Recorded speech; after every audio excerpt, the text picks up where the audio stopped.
Bom dia a todos. Paulo de Tarso Petroni, da Associação Brasileira da Indústria da Cerveja. E com muita satisfação a gente dá início a mais um webinar do nosso ecossistema InovaServe. Paulo de Tarso Petroni, da Associação Brasileira da Indústria da Cerveja. E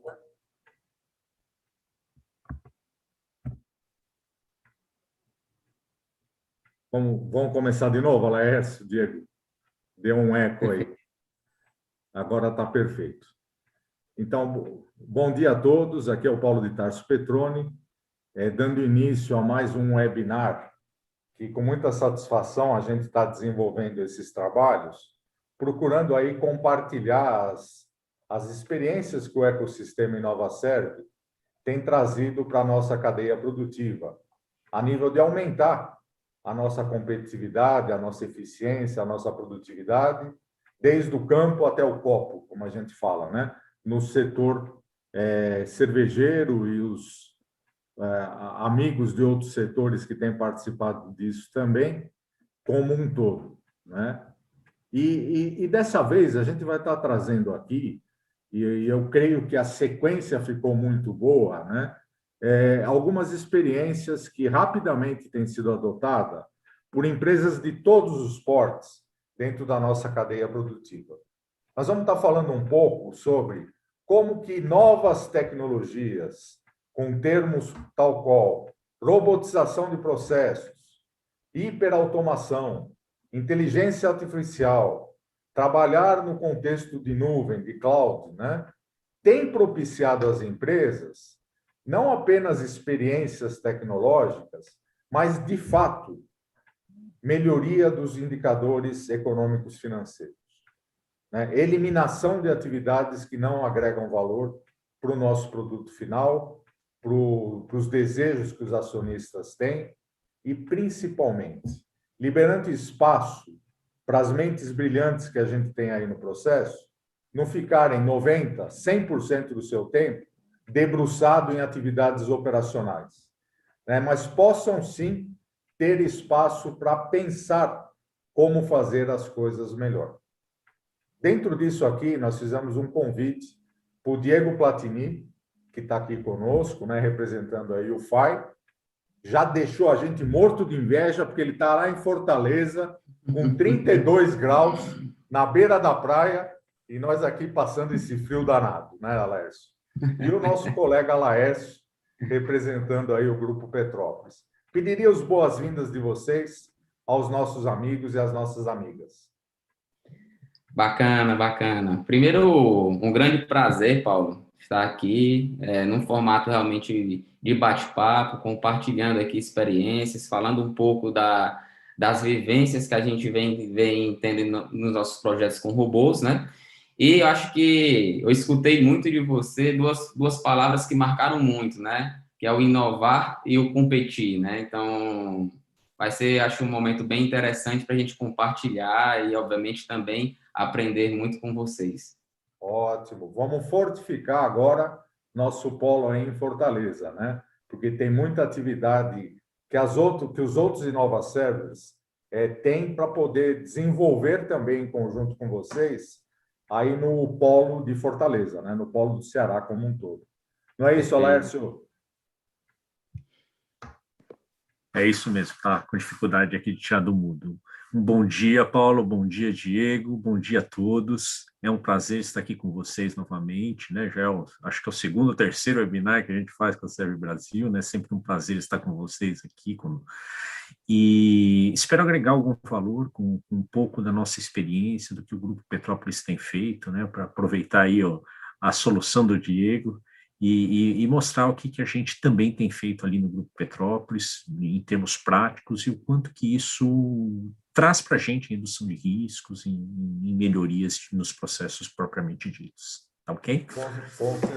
Com certeza vai estar agregando bastante na construção dessa trajetória, desse momento ímpar que nós estamos passando aqui no Brasil e no mundo, né?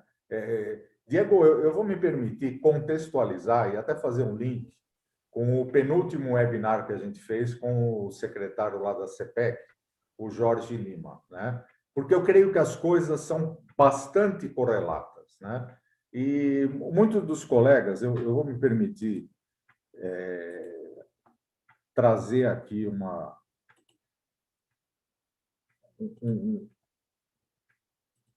isso.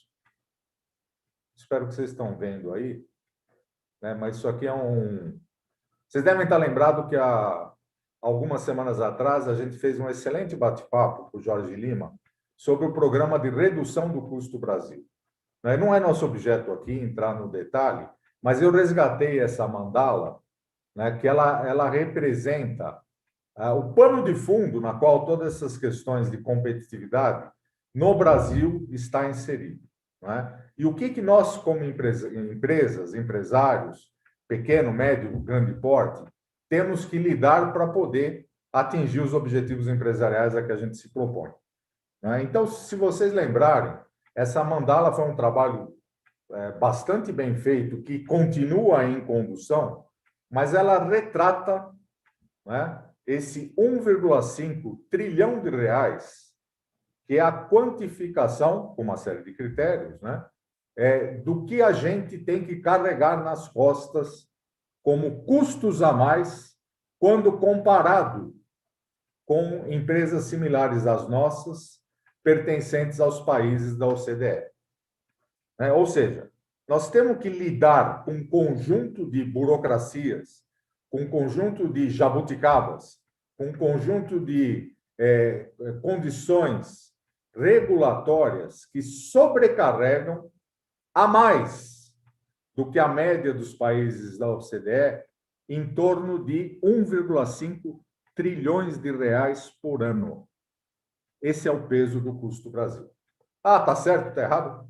Gente, isso aí dá um retrato bastante claro de como é difícil a gente fazer negócio no Brasil, como é árdua a nossa tarefa de poder ter sucesso dentro da atividade empresarial aqui no Brasil.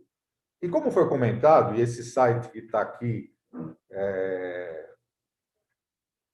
ele tá disponível, né? Há uma série de atividades externas às empresas, muitas das quais dependem de mudanças de melhorias e mudanças na legislação, dependem do Senado, dependem do Congresso Nacional, né? Elas estão em andamento, elas têm seu timing, elas estão em redução, os outros países também estão em evolução.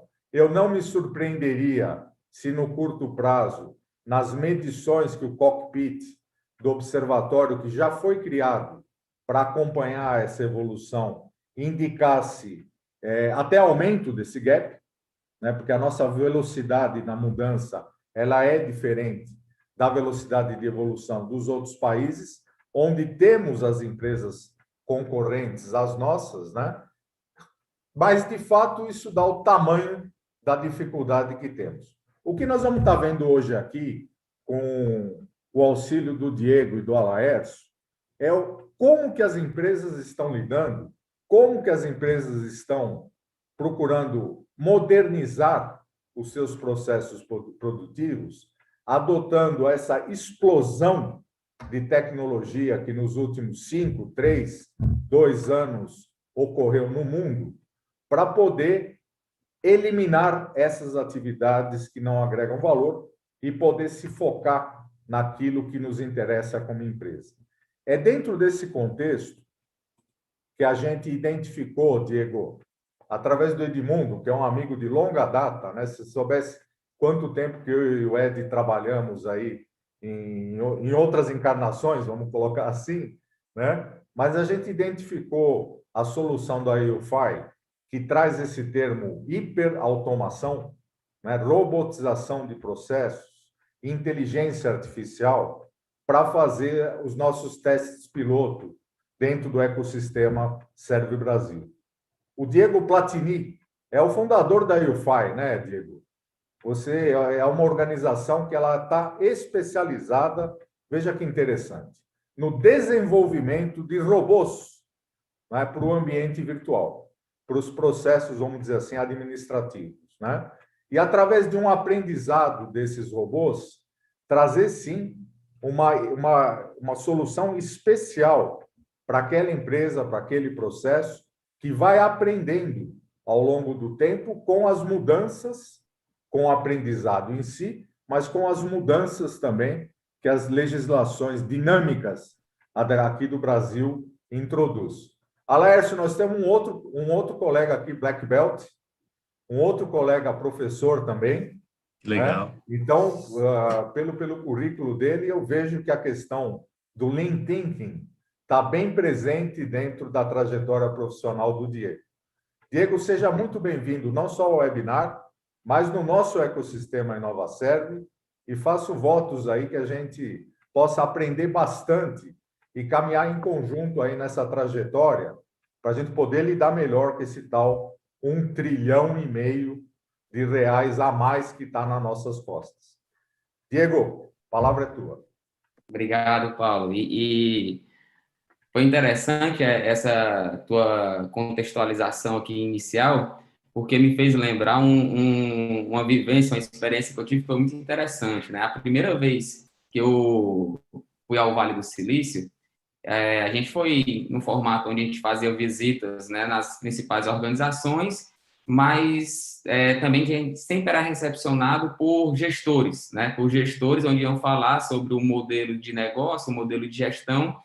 E uma das empresas me surpreendeu muito, porque um americano foi explicar para um grupo de brasileiros com o que eles enxergavam sobre o Brasil, né? E o custo Brasil foi vamos dizer, o ponto alto da discussão e da apresentação deles, né? E o interessante, e confesso quando eu digo interessante, à época o grupo ficou bastante incomodado, essa é a verdade, né? Que o americano ele disse um ponto que é o seguinte: o brasileiro está demorando muito a perceber que não está nas mãos dele, quando eu digo mão dele, empreendedor, alterar a realidade. Então, se você não consegue alterar a realidade, você vai precisar conseguir conviver da maneira mais eficiente com ela, né? E, no paralelo, vamos trabalhando para que, vamos dizer, as autoridades competentes facilitem, nesse sentido, a trajetória de um empreendedor das empresas brasileiras, né? Então, foi muito interessante porque essa contextualização, porque me lembrou exatamente a origem do pensamento em construir, né? Em construir a nossa solução. Então, foi um ponto bem satisfatório aí, essa lembrança, né? E aqui, o que foi que eu fiz? Vou buscar ser bem objetivo, sei da importância do tempo, né? De todos. Mas para até como uma forma de agregar a nossa discussão, preparei só aqui um breve, vamos dizer, um breve roteiro aqui para tentar organizar até minha linha de raciocínio, né? Então, e mais uma vez agradecer o espaço aqui. A gente sempre gosta muito de falar sobre o tema. E a nossa intenção é sempre tornar essa discussão cada vez mais rica, né? E a gente acaba muitas vezes vamos dizer, nesses eventos aprendendo muito mais do que contribuindo, né? Sempre é um aprendizado muito grande. Então, pessoal, o primeiro ponto, né? Não sei se vocês já conheciam a UFI. Nós somos uma empresa muito recente, né? Uma empresa de 2 anos de existência. Nasceu baseado no Lean Thinking, no pensamento Lean. Acho que é uma coisa que norteia muito o nosso modelo mental, né? Sobre a questão do realmente focar no que agrega valor, eliminar desperdícios, tornar as empresas mais eficientes operacionalmente, né? Então, a UFI é uma empresa especializada em desenvolver robôs. Se eu fosse dizer, Diego, só tem 30 segundos, o que é que vocês fazem? Nós somos uma empresa que tem uma plataforma, né, que visa entregar mão de obra virtual, né, desenvolver robôs. Automatizamos a execução dos processos organizacionais por meio de robôs, né? E o link do Custo Brasil com a nossa tecnologia é exatamente isso. Se existem atividades que são compulsórias, que no Lean a gente chama de atividades incidentais, né? Ou seja, são atividades que eu não consigo, que não agrega valor diretamente para o meu cliente final. O meu cliente final ele não está disposto a pagar a mais por aquela atividade, mas, ao mesmo tempo, eu não posso eliminar porque ela entrega valor para o negócio, seja deixando ele legalmente, né, no formato correto, ou porque é uma atividade realmente, vamos dizer, compulsória, nesse sentido. Então, essas atividades incidentais, não faz sentido a gente alocar pessoas. Por quê? Porque essas atividades normalmente são muito... têm um alto volume de execução, consomem praticamente todo o tempo da operação, impossibilitando, assim, que as pessoas foquem em atividades de maior valor agregado, ou seja, atividades que o cliente está disposto a pagar, né? Então, acho que dentro desse cenário, muito bem colocado aqui pelo Paulo, a gente só resta para a gente, e acho que para o mundo como um todo, acho que no Brasil com uma força maior, inovar para competir, né? Quando eu falo em inovar, é realmente encontrar soluções distintas do que vem sendo feito nos últimos anos, ou seja, permitir experimentar novas realidades, novas soluções, para que com isso a gente se torne realmente mais competitivo, né? Então, é um ponto que até na nossa conversa prévia existiram duas palavras e até confesso, Paulo, que estou te copiando aqui, certo, cara? Mas foi o que gravou muito nas nossas conversas, foram essas duas palavras: inovar e competir. Inovar e competir. Então, senti que é algo que está muito presente hoje dentro da associação e dentro dos associados do mercado como um todo, né? Sendo que sempre que a gente fala em competir, né? Então, o que é que torna esse ambiente mais competitivo? A gente sempre está escutando, o mercado está muito mais competitivo, o mercado está tá cada vez mais difícil de se alcançar o sucesso, mas o que é realmente que, na prática, né, está tornando esse cenário mais difícil de se sobreviver e de se alcançar resultados maiores? Basicamente, eu diria que são dois grandes pontos, né, que vem caracterizando esse ambiente, vamos dizer, de alta competitividade. Opa, voltar um aqui, foi muito rápido. Um é o aumento da velocidade, né? Então, a gente já sabe que cada vez mais a gente está sendo exigido a realizar entregas, realizar transformações dentro das nossas rotinas, dentro dos nossos produtos, numa velocidade muito maior do que o que acontecia anteriormente, né? Isso aqui que eu estou falando não é uma novidade, acho que é algo até bem, vamos dizer, bem batido, né? Todo mundo sabe que o mundo está, vamos dizer, promovendo mudanças e muitas vezes até disruptivas numa velocidade muito maior. Mas um ponto que eu acho interessante a gente, pelo menos foi interessante para mim, notar uma questão. A gente sempre fala de velocidade, né? Mas, na prática, o que é a fórmula da velocidade? Aquela formulazinha que a gente estuda no ensino médio, né? E hoje eu até venho buscando rememorar algumas questões que eu estudava no ensino médio, porque eu via que eu decorei, mas não entendi. E uma delas é a fórmula da velocidade, né? A fórmula da velocidade basicamente, a variação do espaço sobre o tempo. Ou seja, nesse mundo competitivo, as empresas, os profissionais, estão sendo obrigados a conquistar cada vez mais espaço no mesmo ou no menor período de tempo, né? Então, nesse aumento de velocidade, replicar, vamos dizer, práticas anteriores vai fazer com que a gente ande muito, se canse muito, mas não ganhe a competição, né? Então, a gente sabe que se a gente tiver... Tem até um estudo bem interessante, tem um vídeo que eu até super indico, pessoal, um vídeo no YouTube, que é do Steve Jobs explicando o que é um computador. E nesse vídeo, ele cita um estudo muito interessante, que teve um instituto americano que foi estudar a velocidade dos seres do nosso planeta, né? E o ser humano ficou em último ou entre as últimas posições, não me recordo muito bem agora, né? Então, primeiro acho que foi o Condor, algo assim. Então, alguém teve uma curiosidade. Qual seria a posição do ser humano se ele estivesse competindo não a pé, mas em cima de uma bicicleta? e aí o ser humano saía das últimas posições para o primeiro ou as primeiras, né? Então, o que é a bicicleta nessa história? É exatamente a tecnologia. A tecnologia é a ferramenta para permitir com que a gente alcance realmente o máximo das nossas potencialidades. Então, a habilidade do ser humano não é de ser rápido, na maior habilidade. A maior habilidade que o ser humano tem é de criar ferramentas que potencializem as suas capacidades, né? Então, um primeiro ponto que eu acho muito interessante nesse mundo competitivo é que nós estamos sendo exigidos por ter uma maior velocidade, mas que nós só iremos ganhar esse jogo se a gente estiver munido, se a gente estiver realmente com a nossa caixa de ferramentas correta, né? Sabendo utilizar e aplicar da maneira correta.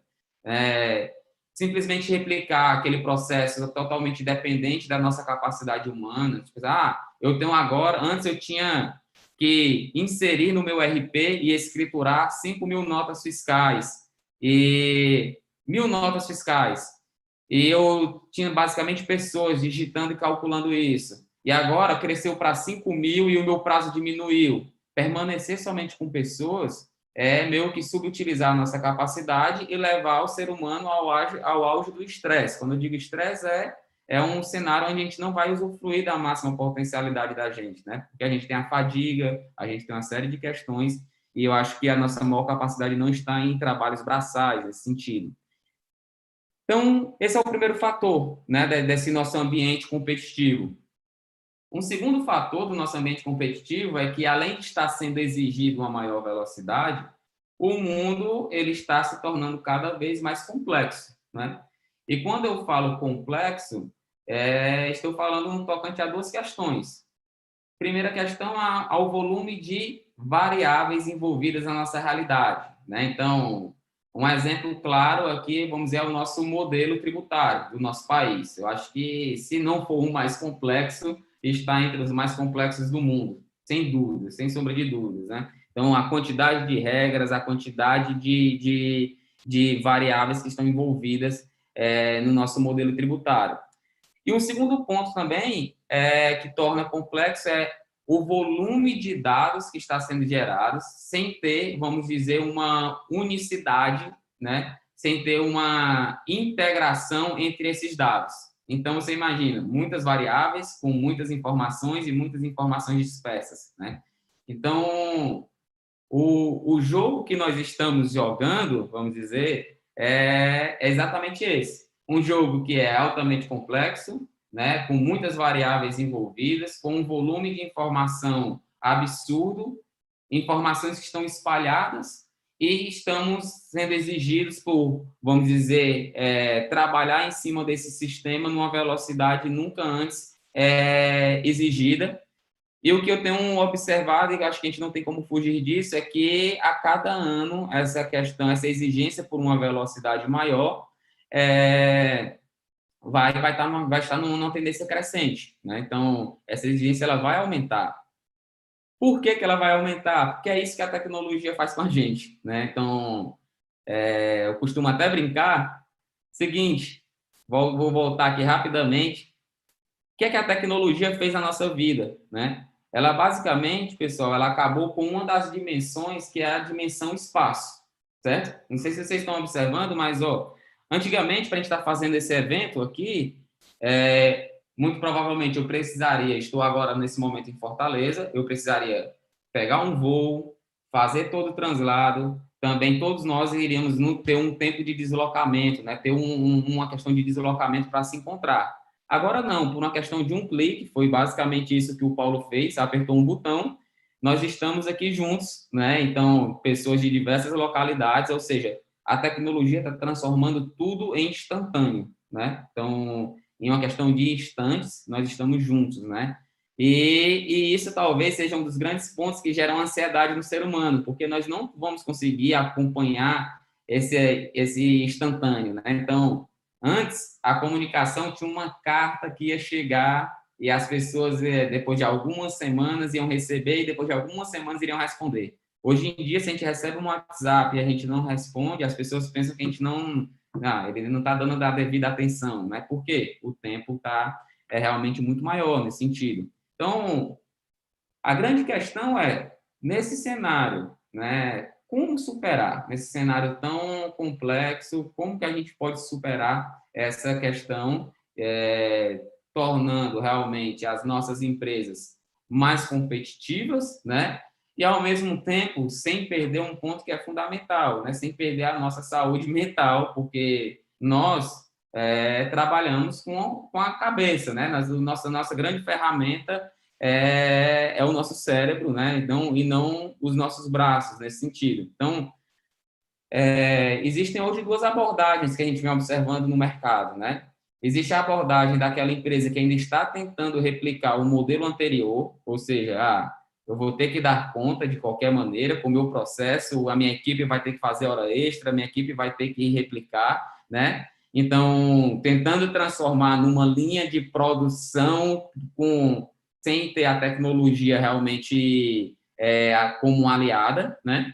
E a gente sabe que isso aí, normalmente, os efeitos colaterais disso é uma equipe sobrecarregada, a empresa tendo custos adicionais com hora extra, uma alta rotatividade, existência de erros, e mesmo assim não dando conta da demanda, né? Então, sempre um atraso nesse sentido. Então, até costumo sempre brincar que é como se essas empresas que estão nesse formato sempre, se a gente fosse fazer uma analogia como dirigir um carro, eles nunca conseguem ter a visão do para-brisa, ou seja, a informação em tempo real. Está sempre dirigindo o carro com a única oportunidade de olhar para o retrovisor. Muitas vezes a informação que ela tem ali à disposição são indicadores do mês anterior. Como foram as minhas vendas do mês anterior? Infelizmente, o passado ele só serve para a gente aprender. Ele não serve para uma mudança instantânea, né?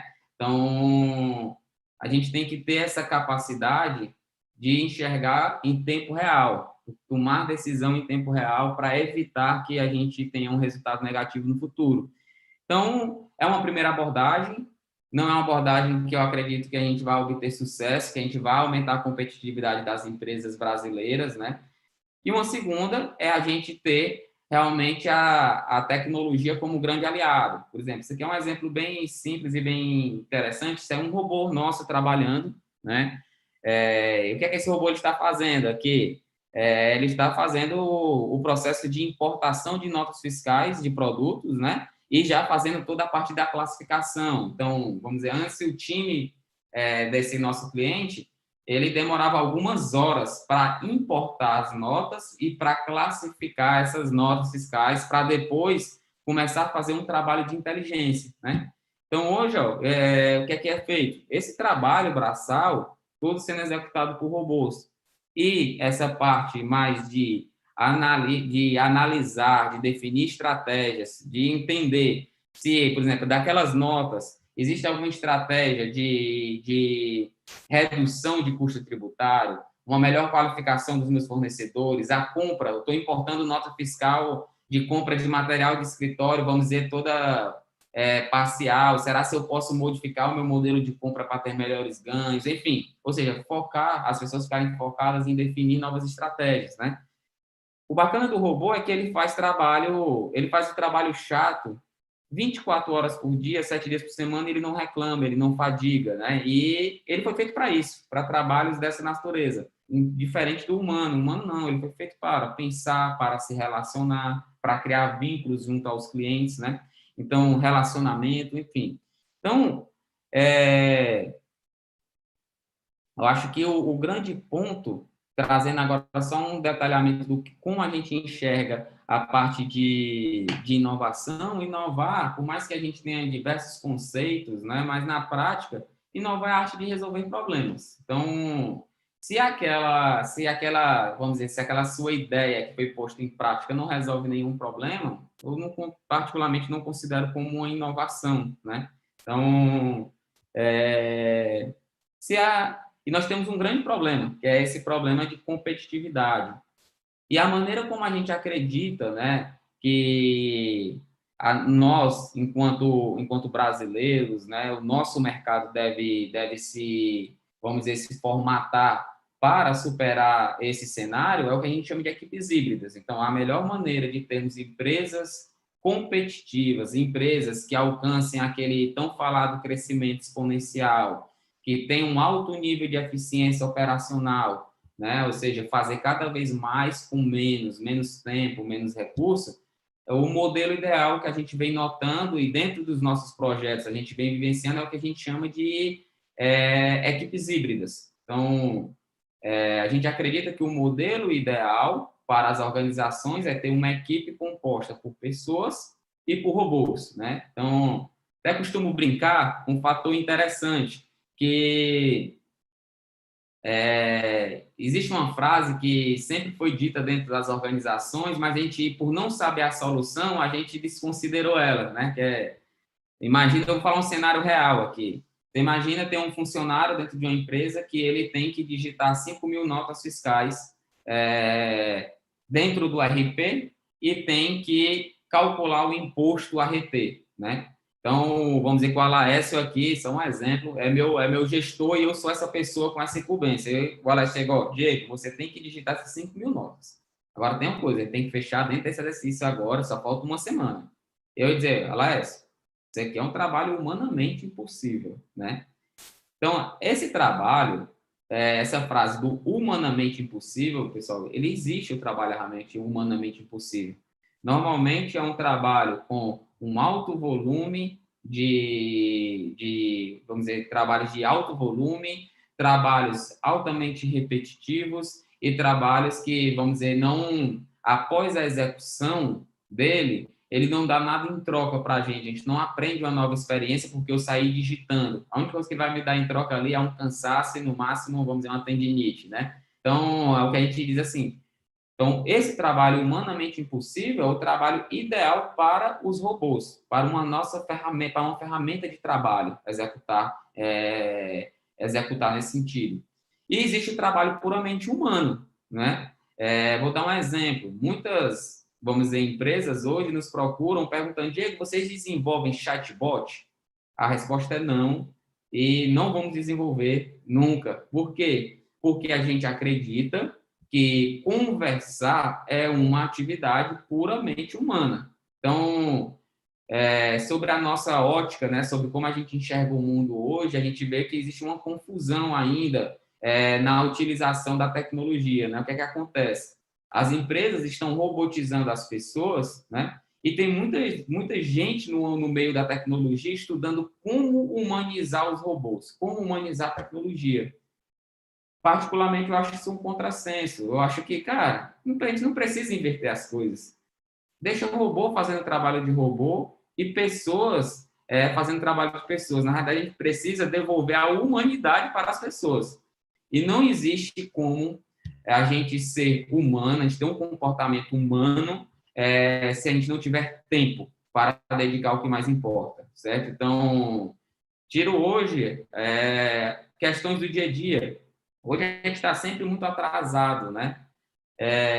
Então, sai daqui, sai do escritório, tem que ir para o almoço, rapidamente volta para o escritório, vai visitar um cliente, a gente está sempre tão atrasado que a gente não tem tempo para observar o que está acontecendo ao nosso redor. Quantos moradores de rua a gente não, se a gente parasse para contar, ter tempo para contar, isso seria assustador. Isso começaria a gerar incômodo, vamos dizer. Então, enquanto a gente não tiver tempo para prestar atenção, né, a gente não vai conseguir transformar a nossa sociedade, a gente não vai conseguir ter um comportamento mais humano. Muitas vezes eu não vou nem longe, não vou nem falar de uma questão social, vou falar até do âmbito pessoal. Quantas vezes a gente está muito sobrecarregado e o nosso filho quer brincar com a gente, não, agora eu não posso porque eu estou ocupado. Putz, cara, está ocupado, a gente está perdendo algumas coisas que a gente não vai ter como recuperar nesse sentido. Então, mas voltando mais para o âmbito empresarial, o modelo ideal é isso, a gente ter robôs executando atividades de robôs, normalmente trabalhos chatos e repetitivos, e pessoas atuando nesse tipo de atividade, né? E quando nós fundamos aqui a nossa empresa, a UFI, e até se vocês me permitem, vou explicar aqui o nome, né?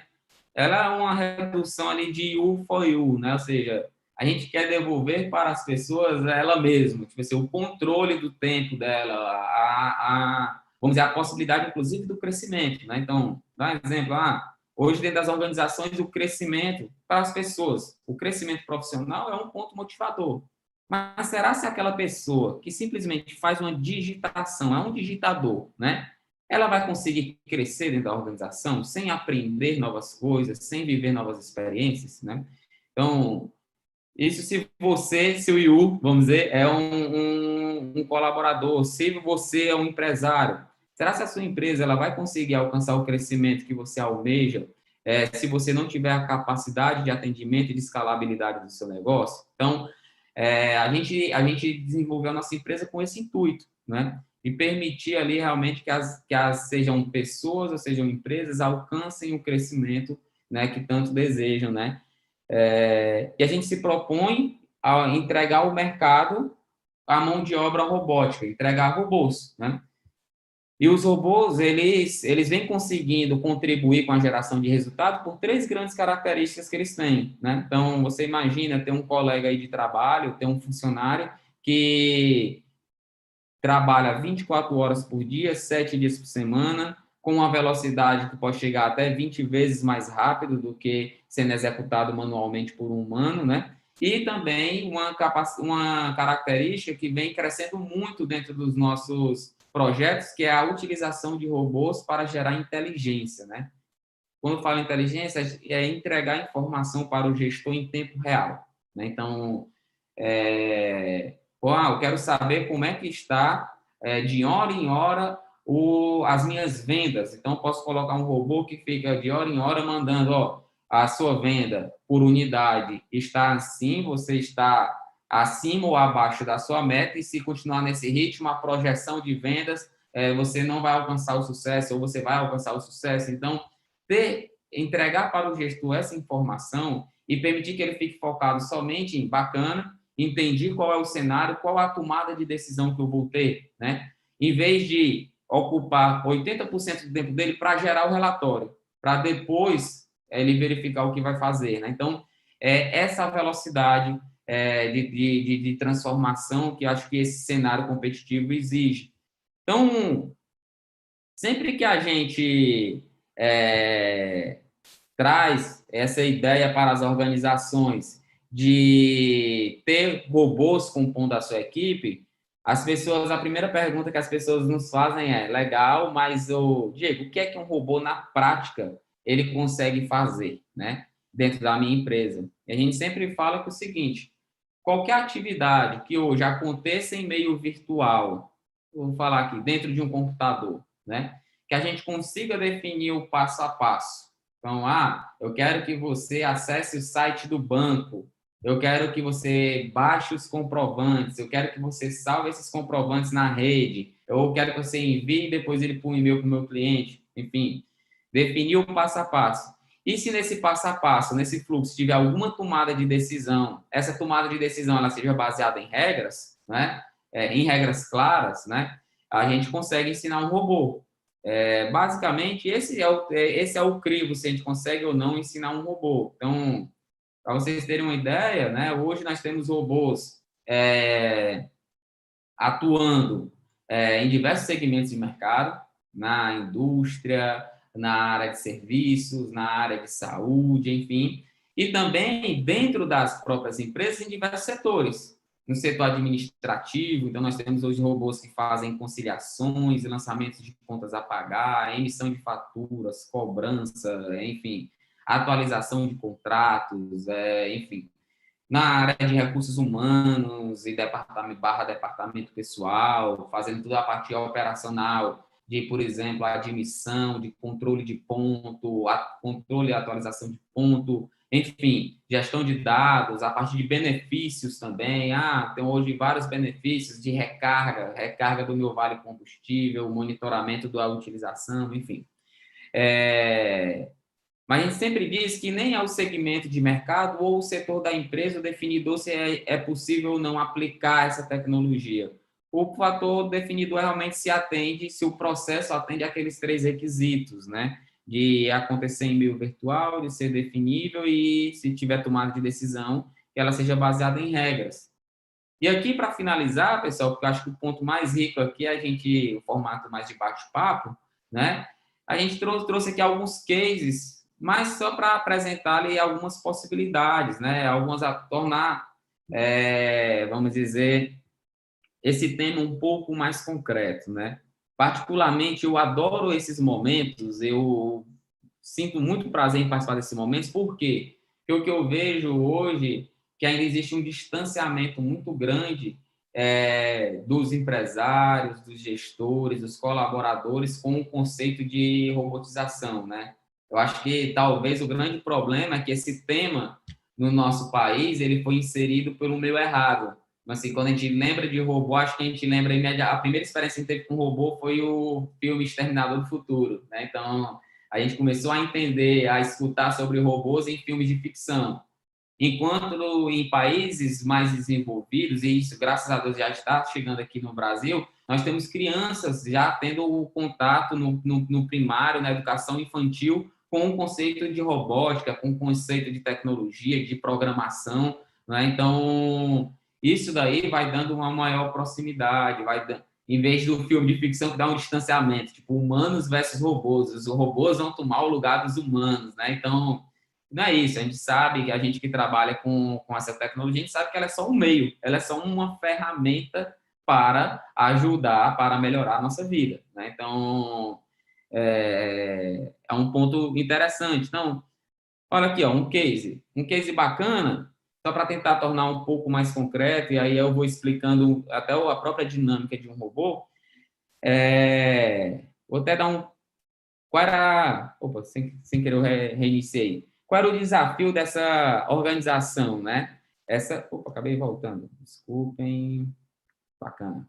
Qual era o desafio dessa empresa? Essa empresa, pessoal, ela, quando nos procurou, ela tem hoje em torno de 274, vamos dizer, contas bancárias ativas, certo? Então, você imagina se dessas 274 contas, diariamente tem 10 pagamentos por conta, que é um volume muito maior, então são 2.700 aí comprovantes que teriam que ser baixados do banco, vamos dizer, acessar o RP, baixar essa transação, e um ponto principal, a gente sabe que hoje já existem algumas integrações entre banco e RP, né? Mas esse caso específico, ele tinha uma necessidade, que era a necessidade de anexar o comprovante de pagamento dentro do RP, porque essa empresa ela passa por constante auditoria. Então, o cenário antes era, sempre existia um gap entre o que foi pago no banco e o RP, ou seja, o RP estava sempre desatualizado. Por consequência disso, as transações não estavam sendo baixas em tempo real, vamos dizer, sempre atualizado em relação ao dia anterior. Por consequência disso, o CFO sempre estava com, vamos dizer, o seu fluxo de caixa desatualizado, ou seja, dirigindo o carro pelo retrovisor, né? E não tendo a visão em tempo real. E aqui o robô ele simula realmente como um humano faz. Ó. Ele vai lá, acessa o banco como um humano, ele coloca um usuário e uma senha que é dele. Ele vai todos os dias, 1h da manhã, pega os comprovantes da hora anterior, baixa os comprovantes do contas a receber e do contas a pagar, acessa o RP do cliente, né, que é o NetSuite da Oracle, e ele vai buscar essas transações. E ele toma uma série de decisões aí, porque primeiro ele vai olhar, esse comprovante é de uma receita ou é de um pagamento? Nos de pagamento, é um pagamento de recorrente de um contrato ou não? É um pagamento de um tributo? É um reembolso? Então, para cada tipo, ele segue um fluxo distinto, né? Então, ele realmente simula. Então, hoje o cenário qual é? O cenário é o robô roda 1h da manhã, quando a equipe começa a iniciar o seu trabalho às 8h da manhã, sempre tem ali atualizado até o dia anterior, ou seja, está sempre 100% atualizado nesse sentido, né? Então, é um ponto interessante. E aí, o que é que aconteceu? Antes tinha uma equipe que estava muito focada em quê? Acessar site, baixar comprovante e anexar isso no comprovante. Diego, como é que está essa equipe hoje? Focada em realizar análises financeiras. Pô, por que eu tenho um volume tão grande de reembolso? E esse tipo de reembolso é de quê? É de combustível. Será que não faz mais sentido, em vez de ter um reembolso, ter um benefício de auxílio combustível? Né? Então, tendo essa capacidade de análise, as coisas começam a surgir soluções mais definitivas, né? Atuar dentro dos problemas na causa raiz. Quanto mais problemas a gente resolve, mais competitivo a gente está se tornando, né? Desde que esses problemas não sejam os mesmos do dia anterior. Então, ou seja, que a gente atue na causa raiz. Então, esse é um exemplo é um exemplo muito interessante e é um exemplo, ó, a gente parar para observar, existem transformações definitivas acontecendo, né? Então, por exemplo, a gente sabe que essa é a necessidade do agora. Por quê? Porque agora o cenário está muito competitivo. A gente sabe que, por exemplo, o sistema bancário ele está prestes a passar por uma reformulação com a questão do Open Banking. Então, muito provavelmente, esse robô ele é necessário nesse cenário atual. Com o Open Banking, já vai vir a solução definitiva. Mas a pergunta que eu acho que não quer calar é: nós vamos esperar essa solução definitiva chegar? Não podemos esperar. Então, porque senão o nosso resultado ele vai caindo com o tempo, né? O mesmo ponto, por exemplo, a gente sabe que há muito tempo a gente escuta falar sobre a reforma tributária. Nós podemos esperar ela se concretizar ou o que é que nós podemos fazer para conviver com o cenário atual? E aqui é um exemplo também que está, vamos dizer, circundando essa realidade aí, né? Que é, por exemplo, essa empresa é uma empresa ali que tem um volume altíssimo de notas fiscais de serviço, né? Que hoje ainda é um problema maior. Por que é um problema maior? Porque nota fiscal de serviço a gente não tem ali vamos dizer, uma possibilidade de importação como a de produtos, de um XML, ainda não tem um padrão, né? Cada prefeitura tem o seu padrão, então a fonte de dados é um PDF, né? É um documento físico. Então, aqui, o que é que esse robozinho faz? Esse robô, ele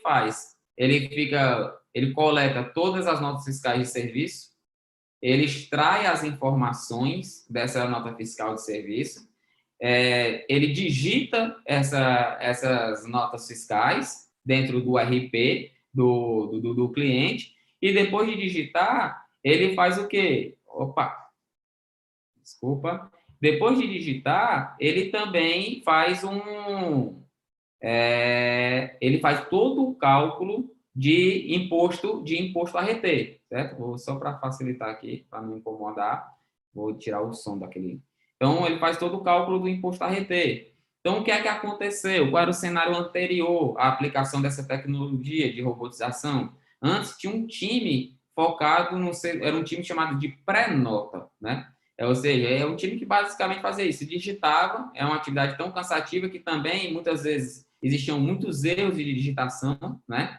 E depois vinha o cálculo do imposto a reter, que o time já estava mais cansado ainda errava mais ainda. Então, e errar essa questão do imposto a reter, aí vem uma série de desdobramentos, como possíveis multas, enfim, né? Então, o cenário atual hoje é complexo, tributário é complexo. Nós temos o controle de alterar ele de imediato? Não. Mas nós temos o controle de conviver com ele, minimizando danos, né? E, obviamente, enquanto, vamos dizer, cidadão, vamos pressionar para que a solução definitiva venha, né? Mas isso não pode consumir a nossa competitividade hoje, né? Porque o ambiente, como foi descrito no início, já está exigindo muito mais da gente nesse sentido, né? E por último aqui, mais depois só para abrir mais para a nossa discussão, um outro case, né, que a gente teve aqui também, que é um case mais voltado ali para a parte de departamento pessoal, né? Na realidade, hoje a questão do e-social, né, uma empresa ela estava ali estava mudando de RP, a gente sabe que a mudança de um RP é algo muito crítico, né? Então, ele precisava ali capturar a movimentação dos seus colaboradores, né? Então, no e-social. Então, antes, em vez de fazer isso manualmente, foi solicitado que desenvolver um robô. Então, um robôzinho ele entra no site do e-social com um certificado digital, faz todas as baixas desses arquivos, as movimentações da empresa e do empregado e importa no RP que estava sendo implantado, né? Qual foi o grande ponto, o grande benefício? É que esse RP ele já foi implantado com uma assertividade muito boa do cadastro, né? Então, hoje acho que é quase que um cenário, quase uma constante dentro das organizações brasileiras, a subutilização do RP, né? E uma má implantação, acho que são, particularmente, são poucas as pessoas que eu digo assim, eu tive uma implantação de um RP que foi um sonho, né? A gente sabe que é um transtorno sempre, e acho que o primeiro grande erro que o brasileiro tem com relação a isso é o descuido com o cadastro, né? O descuido com a informação, com o dado, na realidade, né? E acho que a gente já vem escutando muito também, é bem batido que pessoas falando que os dados, né, eles são um novo petróleo, e realmente é o que a gente vem observando, né? Se a gente conhece o mercado, se a gente conhece o comportamento do nosso cliente, a gente consegue se antecipar, antecipar movimentos e tornar mais competitivo, né? E não tem como a gente gerar conhecimento sem trilhar o caminho, que é de gerar dados, ter dados, pegar esses dados, trabalhar esses dados para gerar informação, depois de gerar informação, notar um padrão de comportamento e eu posso aí afirmar que eu tenho conhecimento, que eu conheço como que o fator de estudo aí funciona, né? Então, em suma, eu acho que toda essa movimentação de inovação e de tecnologia vem para trazer algo que a gente chama de eficiência operacional, né? E aí vai ser bacana porque a gente... Aí eu queria devolver aqui, Paulo, que a gente, querendo ou não, Black Belt, profissionais, eles estão focados nisso, né? Em trazer essa eficiência operacional. Não é nem uma questão de certificação de Black Belt, é que os gestores hoje, o maior desafio do gestor é tornar as nossas empresas, tornar as nossas equipes mais competitivas. Então, não sei se eu consegui ser um pouco claro, Paulo, Laércio, a todos aqui, né? Mas, assim, um overview sobre a UFI é isso, a gente vem aplicando os robôs com o intuito de aumentar essa competitividade, mesmo nesse cenário tão, vamos dizer, tão complexo, né? Então, vamos dizer, competitivo. E aí aproveita até para devolver, não sei se faz sentido, as vivências de vocês, o que é que vocês acham a respeito, enfim. Não, Diego, muito obrigado. Eu creio que tanto a parte introdutória da contextualização que você fez, ela está muito. Nós não combinamos, hein? Mas ela está muito aderente aí.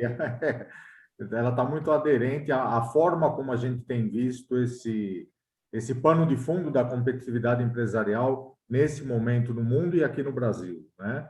E os exemplos que você trouxe, eu acho que ele deu sim uma ideia muito clara dessas questões que nós estamos tratando. Porque cada empresa é uma empresa, cada empresa tem o seu legado tecnológico, tem os seus sistemas integrados, os seus ERPs, tem a sua história, mas tem sua necessidade, né?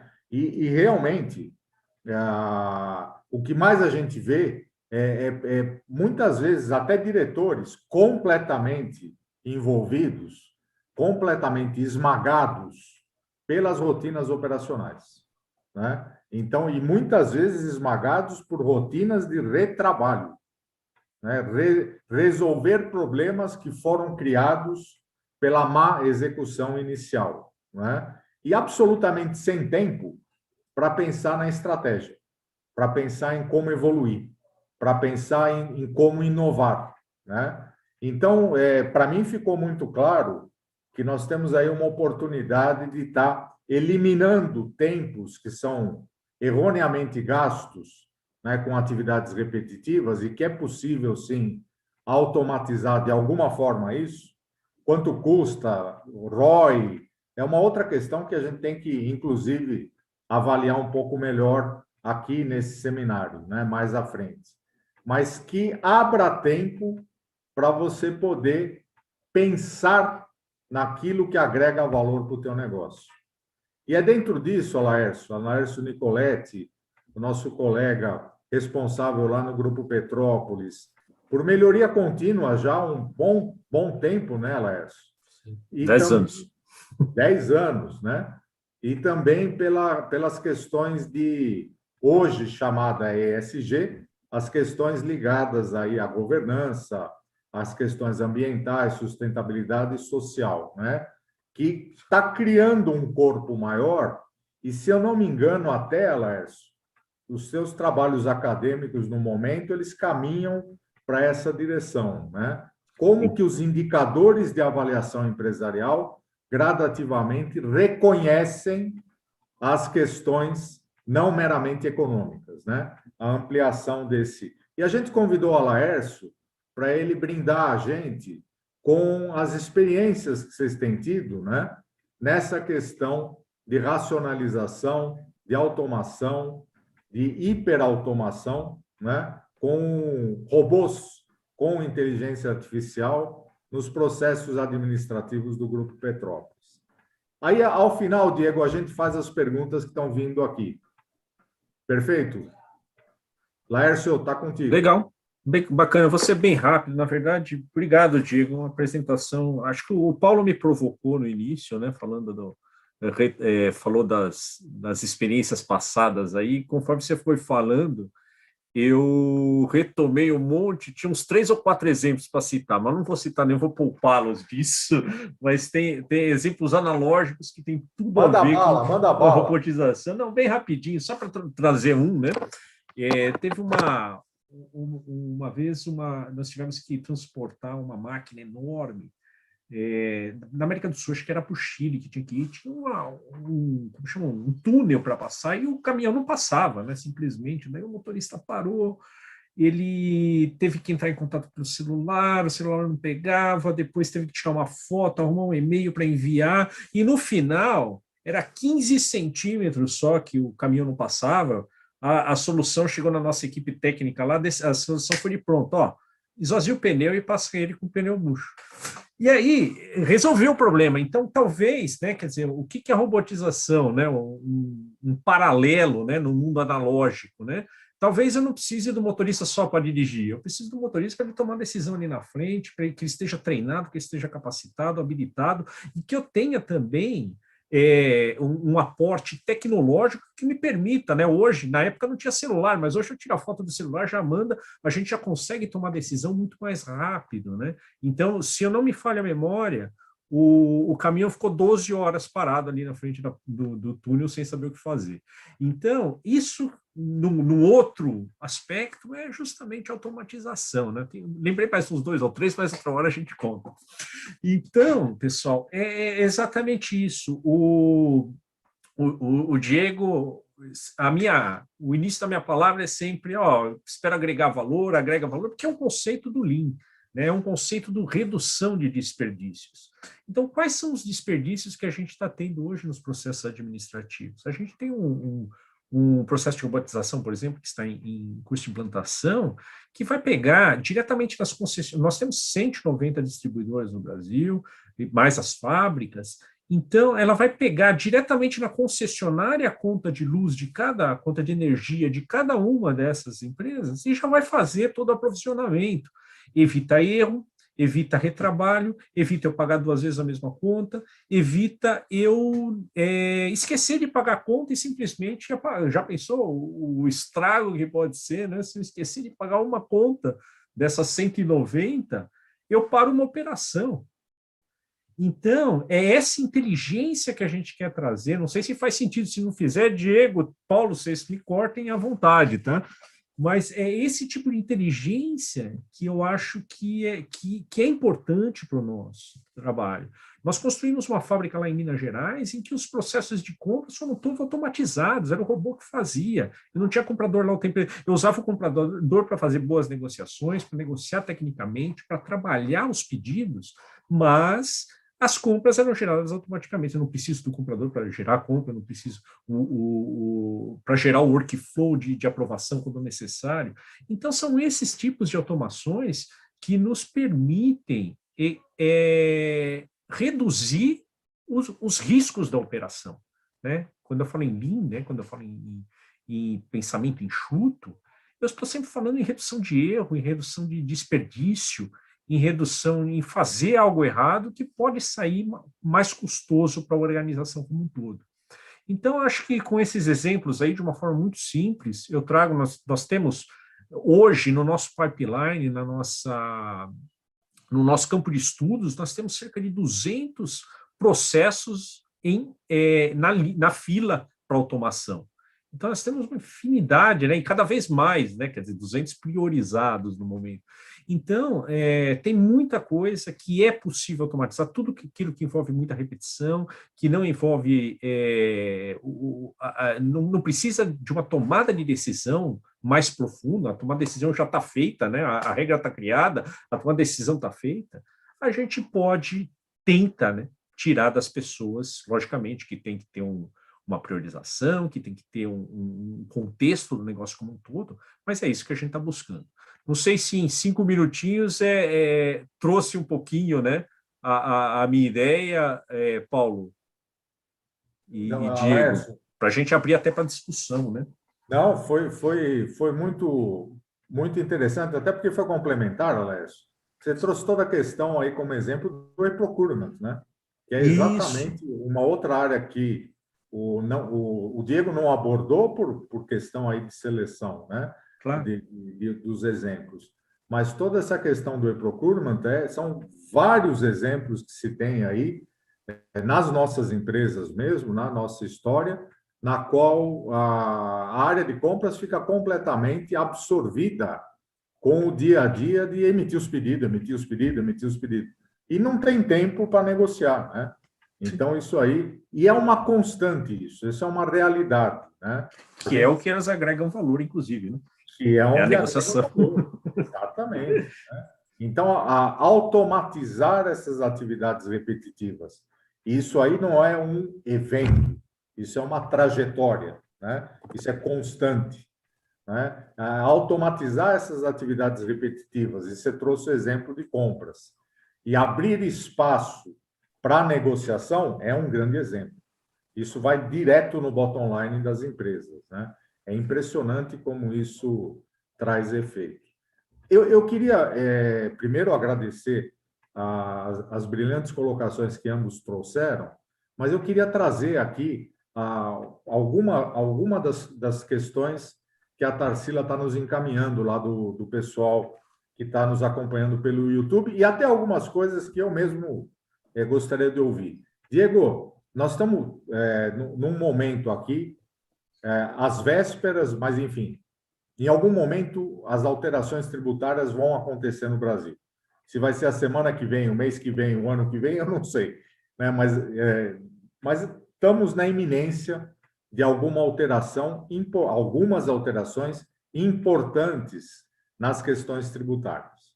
Né? Nós também estamos tendo, como você bem mencionou, alterações importantes de tecnologia no setor bancário e nos meios de pagamento. Está aí o Pix, que ninguém está falando muita coisa, mas é impressionante as alterações que o Pix já introduziu na economia brasileira. E esse troço não vai parar. Né? Então, a gente tem um cenário onde os nossos ERPs, os nossos sistemas integrados, as nossas planilhas de controle vão ter que passar por mudanças importantes no próximo ano. E decisões dos diretores administrativos, dos chefes de informática, vão ter que estar sendo tomadas. Né? Como que o UFI conversa, se integra, se compara com os sistemas legados existentes na experiência que vocês têm tido? Não, bacana, perfeito. O primeiro ponto que é interessante, né? Como eu citei lá na apresentação, os nossos robôs, eles simulam a atuação humana. Então, eles realmente, é meio que maluco, mas só para ficar no formato mais didático, é como se os RPs, os CRMs, enfim, os softwares que existem das organizações fossem ferramentas para o robô. Ele vai interagir com aquele software, né? Então, hoje, o grande ponto que a gente tem de interação é os robôs executando, vamos dizer, rotinas dentro desses softwares, né? A grande questão é que eu vejo tentando também fazer um paralelo com o cenário atual de mudanças, é que esses softwares, eles vão passar, as rotinas vão ser alteradas por essas, vamos dizer, por essas transformações tributárias, bancárias. Os softwares, eles vão precisar se readaptar, né, nesse sentido. E essa readaptação vai aumentar ainda mais o volume de interações humanas com aquele software, né? Então, a UFI, ela vem se propondo, nesse sentido aí, a absorver parte dessas atividades que são repetitivas e que já consomem, e essa transformação vai consumir ainda mais tempo para essa readequação, né? Para que as pessoas realmente não percam, como o Alex colocou, o foco do que mais importa. Então, você imagina, ó, eu tenho hoje uma área de compras, eu vou seguir esse exemplo dele aqui, que foi perfeito, né, nesse sentido. Então, eu acabei de passar por um ano, então eu já tenho lá cadastrados, né, todas as tributações de todos os meus produtos, de acordo com o código de produto, enfim, tudo. A reforma tributária acontece.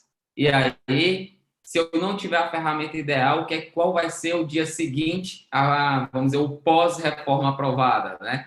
Vai ser o quê? Eu vou pegar todo o meu time de compras, assim, ó, a gente não pode comprar agora, a gente agora vai digitar, vamos dizer, a gente vai ter que reparametrizar, cadastrar novamente todas as regras tributárias, nesse sentido. E aí, mais uma vez, os meus compradores fogem do que é o ponto inicial, né, que é negociar, que é de prospectar novos fornecedores, de obter ganhos na negociação para fazer atividades muito que, vamos dizer, administrativas. Isso hoje é um problema tão grande que, se a gente parar para observar, nós temos sempre é comentado também uma questão de qualificação dos nossos profissionais, né? Então, sempre é colocada em avaliação. Porque hoje nós temos vendedores que não sabem vender, vamos dizer assim, que não tem a habilidade da venda, nós temos compradores que não compram, nós temos, né? Por quê? Porque eles são contratados com um intuito, mas a rotina engole eles permitindo que eles não pratiquem ali a habilidade ou ponto. Então, se eu fosse eu sempre brinco, cara, o maior cargo que existe no Brasil é o administrativo. Quase todo mundo é administrativo. Quando digo administrativo, naquela atividade mais vamos dizer, de execução mesmo. Tem diretores de operação que são 90% administrativos, né? Às vezes preenchendo planilhas, preenchendo controles paralelos. Então, a UFI enxerga dessa maneira, a maneira como ela pode contribuir com essas reformas, principalmente no momento da transição e no pós-transição também, né? A transição absorvendo esse volume adicional e no pós-transição fazendo com que essa rotina aconteça de maneira automatizada para que as pessoas foquem no que realmente mais importa, né? Até brinco que os robôs diminuem custos, mas as pessoas é que trazem receitas. Se as pessoas não tiverem tempo para isso, a gente não vai conseguir evoluir enquanto organização. Porque não pode querer fazer o contrário, né? O robô aumentar a receita e a gente reduzir custo com as pessoas, né? Tem, às vezes, algumas... As experiências em call center me mostram muito isso aí. Alaércio, colabora conosco no que for possível, né? Nesse mar de oportunidades que esse tema representa em uma empresa como o Grupo Petrópolis, né? Que está presente no Brasil inteiro e tem um volume de operações bastante grande. Quais são os critérios de priorização para a gente pegar aquilo que é o 70-30? A gente procura sempre associar a estratégia organizacional, nós temos um plano estratégico, um plano diretor de tecnologia de informação, ele que nos dá diretrizes de quais processos são os elencáveis, né? Aí há o mapeamento, obviamente, de todas essas oportunidades, né? Montamos o pipeline a partir daí, o que está ainda na ideia, o que está pronto para executar, né? O que deve ser prospectado e passar para as próximas etapas. Vai ser um processo de planejamento puro e simples, que é vivo, né? Constantemente vai se retroalimentando conforme a necessidade. E muitas vezes, né, um processo e também, além da priorização, né, um processo que a gente automatiza, por exemplo, ele pode trazer diversos outros na bagagem, né? Então, quer dizer, em determinado momento, a gente tem que ver como que a gente consegue expandir, né?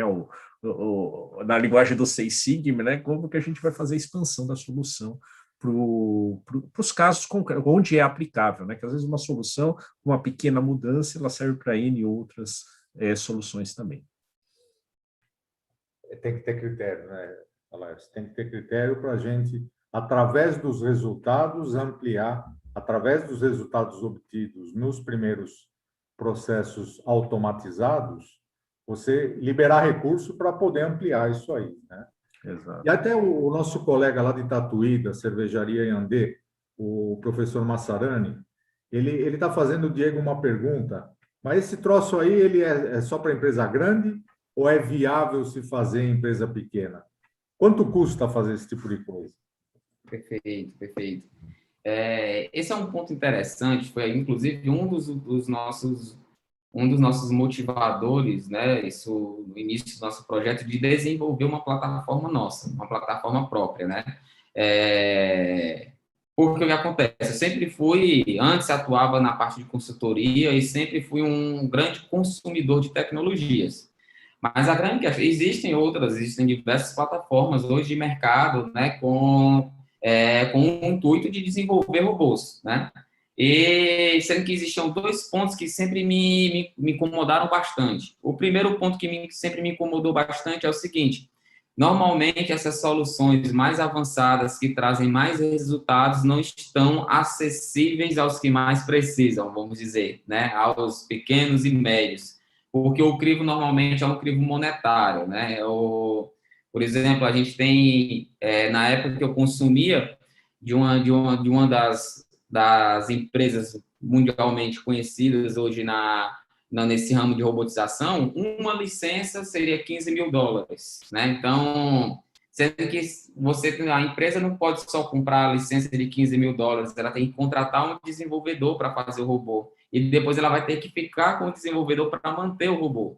Então, a gente, quando desenvolveu, né, a época, eu e o meu sócio, nós pensamos o seguinte: a gente não pode usar o motor dos outros, porque eles consomem muita gasolina e seria caro manter, né? Então, vamos desenvolver de uma maneira que a gente consiga dar acessibilidade. Então, hoje, eu diria que o grande ponto não está, sim, está acessível a pequenas empresas. O grande ponto que a gente precisa notar é se está no momento, o processo está no momento e na maturidade correta para se aplicar essa robotização. Basicamente, se eu aplicar hoje um robô, ele vai ter ROI, ele vai ter retorno sobre esse investimento, né? Ou não, ainda dá para a melhor maneira, tipo assim, existe uma maneira mais barata de lidar com aquela situação. Então, é um critério que eu acho que é muito relevante para a gente ter. Mas hoje nós temos, por exemplo, empresas que têm 6 funcionários, né? Mas estão com 14 robôs. Então, é um fator interessante. Por quê? Porque o processo dela permite isso, né? O processo dela, ela é uma empresa de compra e venda de energia no mercado aberto, então tem um nível de transação de informações muito alto. Então, muitas medições a serem coletadas diariamente, muitos boletos a serem enviados, então, bacana. Então, a gente buscou desenvolver o nosso motor para permitir, inclusive, uma diferenciação no tocante a custo, a acessibilidade. Hoje existe uma variação muito grande. Vou dar um exemplo: tem robôs que custam ali R$ 500 mês, mas nós temos robôs que custam R$ 24.000 por mês, por exemplo, né? Vai depender muito da complexidade, vai depender das tecnologias que estão envolvidas. Se vai ter além de um trabalho mais repetitivo, vai ter um aprendizado envolvido, né? Mas sim, é um ponto que, inclusive, está dentro do nosso propósito, permitir que essas empresas, né, que o nosso mercado alcance esse crescimento exponencial, né? Então, particularmente, sempre me motiva muito esse tipo de desafio.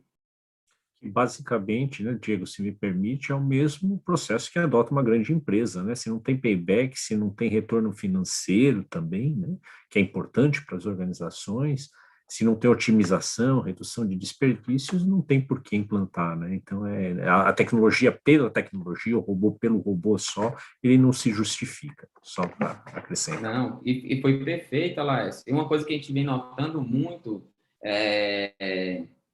acontecendo dentro dos nossos projetos, existem sim pequenas empresas que estão nos procurando, mas eles estão vindo com uma mentalidade super interessante, que é, desde pequeno, ter uma possibilidade de escalar o seu negócio. Então, como é que eu torno ele totalmente escalável, né?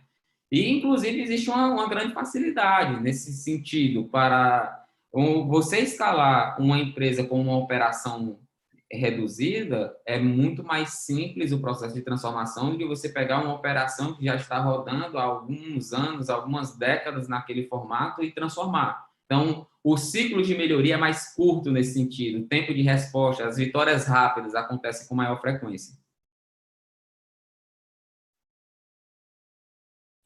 Eu tenho sempre que fazer dessas, né? De deixar o microfone desligado.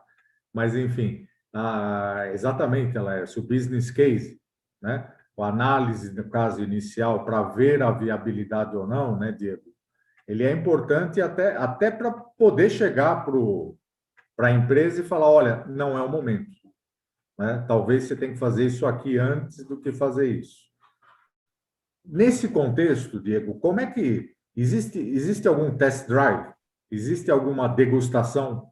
Né? Como é que vocês trabalham para poder colaborar com os nossos parceiros, os nossos associados, os nossos colegas, a ter um roadmap para essa questão, né? Para entrar, né, nesse mundo da hiperautomatização? Perfeito, perfeito. Hoje, Paulo, tem até um ponto que eu preparei aqui. Não sei nem se é possível, se não for, me corta aí no final, certo? Mas quando eu vi essa questão do modelo de atuação da associação, a gente foi se conhecendo, né? Também sou igualmente grato ali ao Edmundo por ter feito essa ponte, né?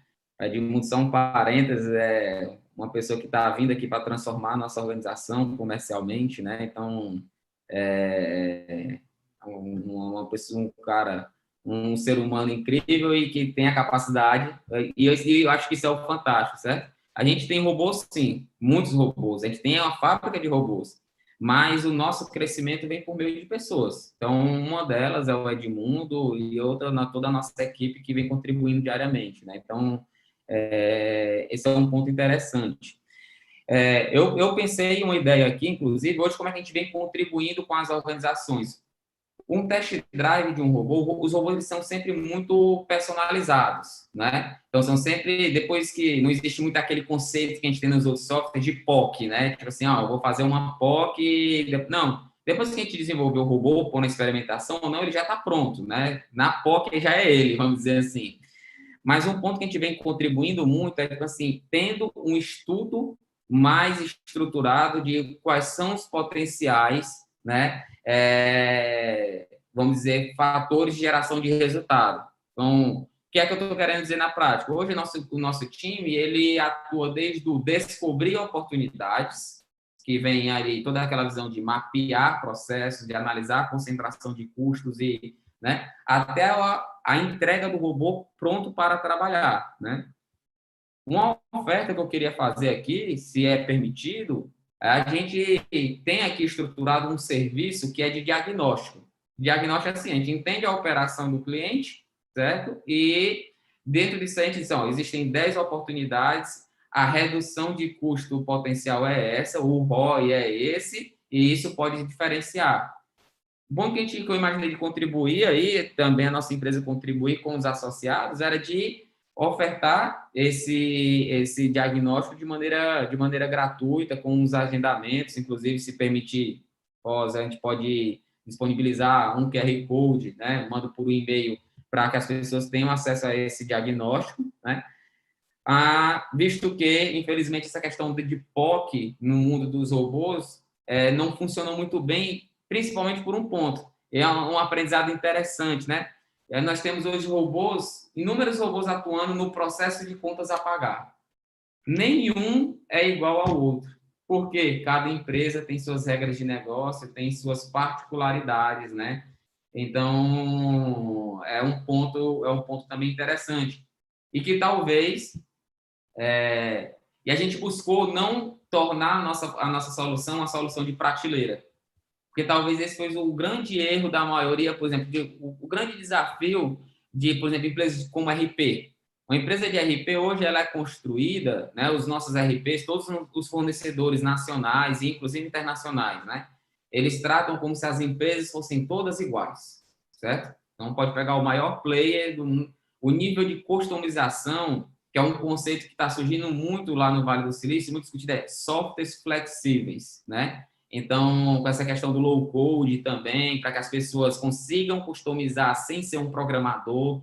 Então, a gente buscou seguir essa linha de, não é a empresa que tem que se adaptar ao sistema, é o sistema que tem que potencializar, né? Então, por isso a gente trata de maneira muito personalizada. Mas essa questão de descobrir, eu acho que antes de dar o tiro, saber aonde vai atirar é muito importante, né? Então, é uma maneira que a gente pode também vir a contribuir com as organizações.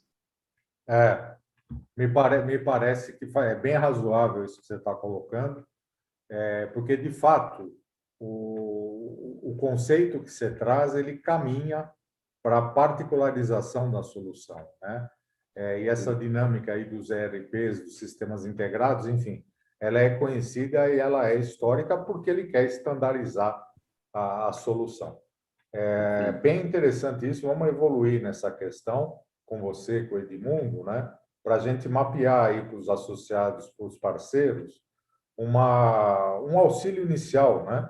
Para poder fazer uma espécie de business case. Alaércio, eu estou abusando do teu tempo, eu me lembro que você tinha me dado um limite. Eu queria te agradecer a tua importante presença nesse evento e abrir um espaço para as suas colocações finais, que já passamos aí estamos chegando a quase 1h30 de evento, né? Acho que está na hora da gente ir, Diego, caminhando aí para o fechamento e tendo outros eventos para isso. Alaércio, suas considerações finais, por favor, meu amigo. Pessoal, é sempre um prazer estar aqui. O que eu puder contribuir sempre com um pouco da nossa experiência lá, né? O Grupo Petrópolis está sempre de portas abertas aí para a Serve Brasil, para os parceiros, né? Então, logo depois de terminar a pandemia, inclusive presencialmente, né?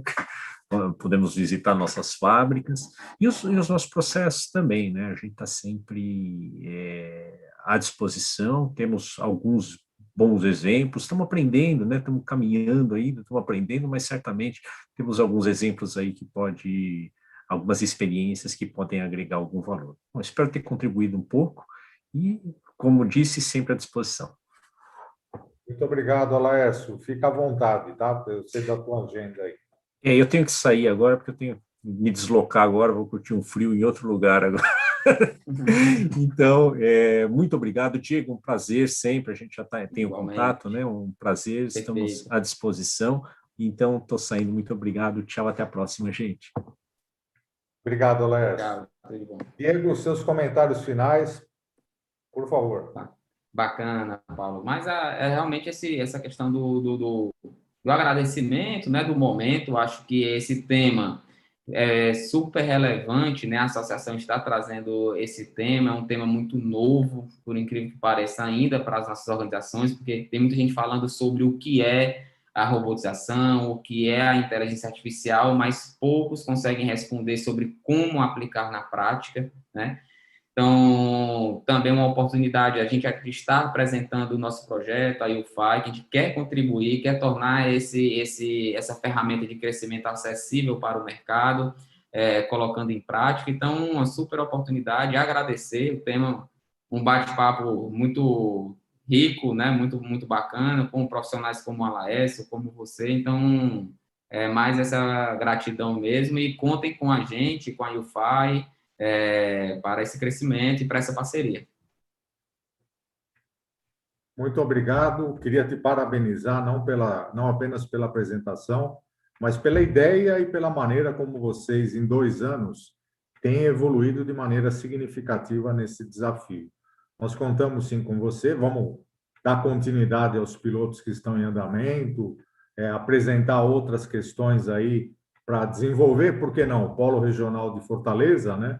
Agora nós temos aí o 22º Polo iniciando, né? E trazer a solução da UFI para a gente estar fazendo esses testes aí nos parceiros, nos associados, nos colegas que têm essa necessidade e têm esse interesse. Diego, muito obrigado. Eu agradeço também a todos aí pela participação e a gente se coloca à disposição para estar evoluindo nesse e em outros temas. Muito obrigado a todos e uma boa tarde. Um abraço.